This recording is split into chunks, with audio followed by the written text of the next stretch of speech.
안녕하십니까, 김작가 철인의 팁입니다. 오늘은 가상화폐에 관련된 뉴스를 좀 정리해 드리겠습니다. 제가 최근에 찰리 브라운 방송을 좀 계속 시청하고 있는데 그곳에서 좀 감동받았던 글을 좀 나누고 싶어요. 이분이 그 댓글을 쓰셨는데 비체인 11원, 그리고 리플 374원, 디센트럴랜더 185원, 그 이더리움이 40만원 요렇게 했을 때 투자를 했대요. 뭐 얼마 많이 투자했는지 모르겠지만 이더리움이 지금 500만원 400만원 후반인데 10배 오른 거죠. 10배. 그리고 리플 같은 경우도 374원이에요 그러니까 지금 1000원에서 왔다 갔다 하고 있는데 2500원까지 갔다 떨어지긴 했지만 보통 3배 10배 이렇게 오른 거예요. 그러면서 참 코인이 참 신기해요. 근데 이제 이분 말이 재밌어요. 사실 지금 팔아도 억대의 수익이 나겠지만 저는 절대 팔지 않겠대요. 왜냐하면 자기가 목표하는 금액이 올 때 판다는 거예요. 그러니까 제 지인도 리플이 10만원 될 때 판다는 분이 계세요. 그래서 그 얘기를 들으면서 야, 좀 너무 허세다 이렇게 생각을 했는데 주변에 이런 분들이 계세요. 그러니까 하루 올랐다고 해서 기뻐하고 하루 떨어졌다고 해서 슬퍼하는 저를 포함한 주린이 코린이들이 아니라 정말 이 300원 500원 하는 것이 10만원까지 기다리는 그 인내를 보면서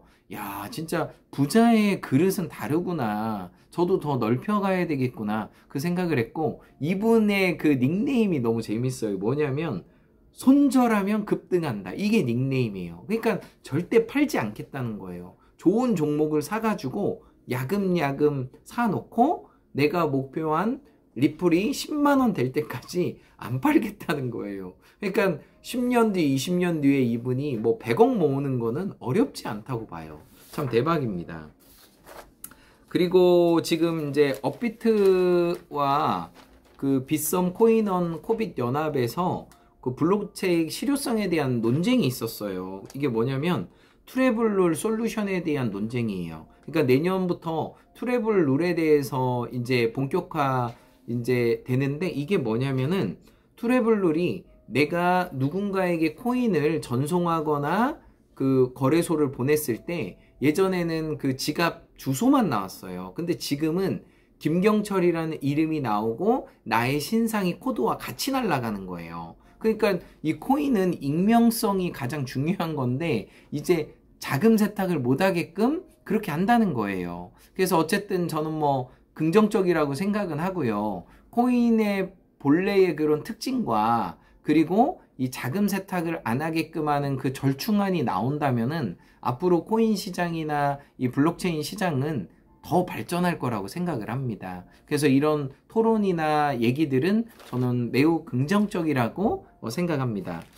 그리고 또 재밌는 얘기 있어요. 우리나라 그 코인인데 그 페이코인이라는 게 있어요. 우리나라 코인이에요. 근데 이게 이제 나달 핀테크라는 업체에서 만든 건데 이것을 통해서 BMW 차를 살 수 있다는 거예요. 그래서 원래는 비트코인을 테슬라에서 이제 코인으로 살 수 있겠다 하면서 폭등을 했잖아요. 근데 이제 뭐 우리나라 이 작은 데서 이 나달이라는 이 페이코인을 통해 가지고 BMW를 살 수 있다, 이런 업무 제휴를 하는 것을 통해서 뭐 폭등은 안 했지만 시장 자체가 이제 넓어진다는 거죠. 그래서 페이코인으로 이 결제를 하고 그리고 추가 결제 시 7%를 또 고객에게 돌려준다고 하고 뭐 엔진오일 평생 무료 하면서 이렇게 되고 있는 거죠. 그러니까 현대차에서 캐스퍼라는 차를 인터넷으로 주문하는 것을 치면서 대박을 냈잖아요. 그러니까 앞으로는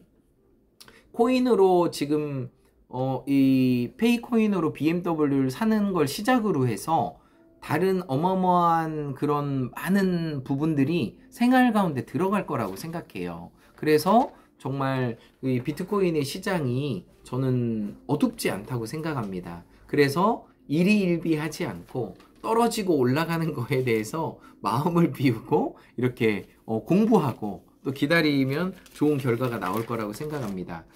그리고 지금 또 좋은 소식은 암호화폐에 대한 그 커스터디라는 기능이 있어요. 이건 수탁업인데, 그리고 또 예치와 대출을 해주는 암호화폐가 나온다는 거예요. 이거 대박 아닙니까?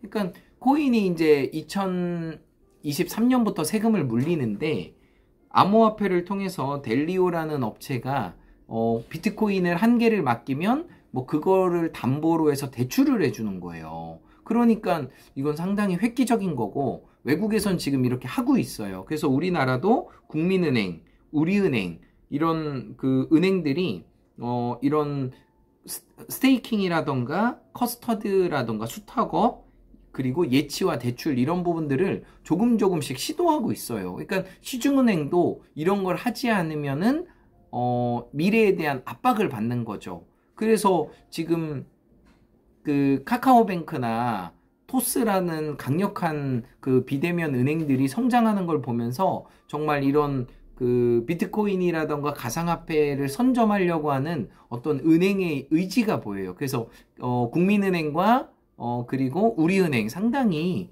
앞서가고 있습니다. 그리고 또 재밌는 게 그 중국의 원래 이제 가상화폐가 1등이었어요. 근데 중국이 지금 정부에서 CBDC를 만들면서 가상화폐가 전면 금지를 내렸거든요. 그러니까 중국이 무서운 게 한번 금지를 내리면 하지를 못해요. 제가 볼 땐 총으로 쏘는 것 같아요. 그러니까 이 자본주의 시장이 아니다 보니까 하지 마 하면은 하면 안 돼요.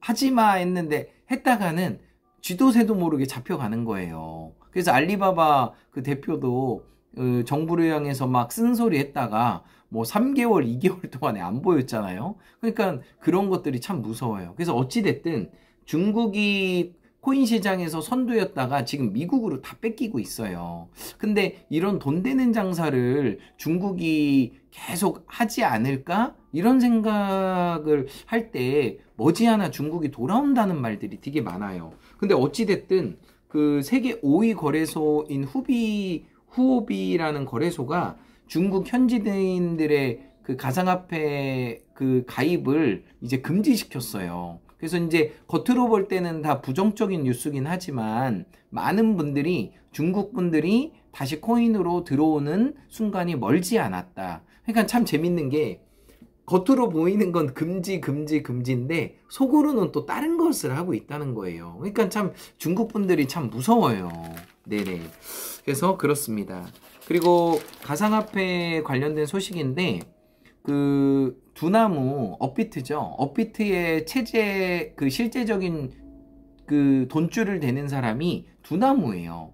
두나무의 실제적인 그 주인은 카카오고요. 그러니까 이 카카오 계열이 업비트인 거예요. 근데 여기서 올해 세금만 1조를 낸대요. 그러니까 3분기 누적 이익이 2조 5,900억 정도 된대요. 그러니까 업비트가 얼마나 많이 돈을 벌었나. 그러니까 저도 업비트에서 코인을 사고 팔 때 500원, 200원 막 뛰어나가요. 그러니까 되게 적은 것 같지만 거래할 때마다 거래세를 내기 때문에 정말 적은 거지만 많은 거고, 지금은 세금을 내고 있지 않기 때문에 그나마 내가 수익이 나더라도 그거에 대한 뭐 내후년부터는 20% 세금을 내야 돼요. 1억을 벌면은 2천만 원을 내야 되는 거예요. 적은 게 아니에요. 하지만 이걸 긍정적으로 바라보면은 내가 소득이 있는 곳에 세금을 내고 그만큼 버는 것도 나쁘지 않다고 봐요. 어떻게 공짜로 벌겠습니까? 그래서 저는 2022년이 정말 중요하다고 봐요. 세금 내지 않죠? 조금의 지식과 공부를 하게 되면은 엄청난 이득을 벌어도 거래세만 내면 되는 거예요. 그래서 부자들이 코인을 안 하는 거는 정말 이상한 것 중에 하나인 거예요. 다 한다는 거예요. 안 한다고 하지만 다 하고 계시다는 거를 알고 있습니다. 제가 예전에 고등학교 때 그 맨날 수업 시간에 잠자는 애가 있어요. 근데 걔가 맨날 1등이에요. 그런 걸 제가 보면서 아니 저 친구는 수업 시간에 맨날 자는데 어떻게 1등을 할까? 그 당시엔 너무나 신기했어요. 근데 제가 사회생활을 하고 사회 지식을 습득하면서 깨달은 거는 과외를 많이 한 거예요, 그 친구는. 그러니까 이게 재미가 없는 거예요. 그러니까 귀로 다 듣고 있는 거예요. 그러니까 나는 뭐 저거 안 본다 하지만 이미 다 들은 거고 선행을 해서 다 공부를 했기 때문에 재미가 없는 것 뿐이에요. 다 알고 있는 거예요. 그러니까 항상 눈에 보이는 게 전부가 아니라는 것을 꼭 기억하셔야 됩니다. 특히 자본주의도 그렇고 중국 장사하시는 분들 그 속을 알 수가 없어요. 그러니까 참 대단한 것 같습니다. 네. 김 작가 철인의 탭이었습니다. In every way I'm getting better and better. 나는 모든 면에서 점점 좋아지고 있다. 감사합니다.